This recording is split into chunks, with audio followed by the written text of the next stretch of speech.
Detail చూస్తే శ్రీశైలం ప్రాజెక్టుకు వరద పోటెత్తింది. కృష్ణమ్మకు చీరసారె సమర్పించి ప్రత్యేక పూజలు చేశారు ఇరు రాష్ట్రాల అధికారులు, ప్రజాప్రతినిధులు. జలహారతి సమర్పించి 3 క్రస్ట్ గేట్లు ఎత్తారు. దీంతో దిగువన ఉన్న నాగార్జున సాగర్కు కృష్ణమ్మ పరవళ్లు తొక్కుతోంది.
శ్రీశైలం ప్రాజెక్టుకు వరద పోటెత్తింది. కృష్ణమ్మకు చీరసారె సమర్పించి ప్రత్యేక పూజలు చేశారు ఇరు రాష్ట్రాల అధికారులు, ప్రజాప్రతినిధులు.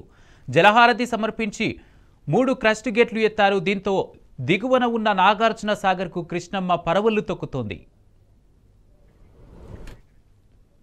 ఇదే అంశానికి సంబంధించి పూర్తి అప్డేట్స్ మా ప్రతినిధి శేఖరాచారి అందిస్తారు. శేఖరాచారి. కుమార్, ఎట్టకేలకు శ్రీశైలం ప్రాజెక్టు గేట్లు గత సంవత్సరాలతో పోలిస్తే ముందుగానే ఎప్పుడైనా ప్రతి సంవత్సరం కూడా ఆగస్టులో క్రస్ట్ గేట్లు తెరిచేవారు. ఎగువ ప్రాంతాల్లో భారీ వర్షాలు కురవడంతో అటు కర్ణాటక కావచ్చు, మహారాష్ట్రలో కురిసినటువంటి వర్షాలకు కృష్ణా బేసిన్ అంతా కూడా నిండు కుండగా మారి శ్రీశైలం ప్రాజెక్టుకు భారీగా వరద చేరడంతో ఈరోజు ప్రజాప్రతినిధులు, అధికారులు అక్కడ ప్రాజెక్టుకు సంబంధించినటువంటి 6, 7, 8, 11 ఈ 4 గేట్లు కూడా ఎత్తి లాంఛనంగా నీటిని విడుదల చేశారు. పూర్తి స్థాయిలో నీటి విద్యుత్ ఉత్పత్తి కూడా చేసినటువంటి పరిస్థితి కనిపిస్తా ఉంది. భారీగా ప్రాజెక్టుకు వరద ప్రవాహం రావడంతో అదే స్థాయిలో కిందికి వదలని చెప్పేసి కూడా నిర్ణయించిన పరిస్థితి కనిపిస్తా ఉంది. Right, thank you Shekharachari.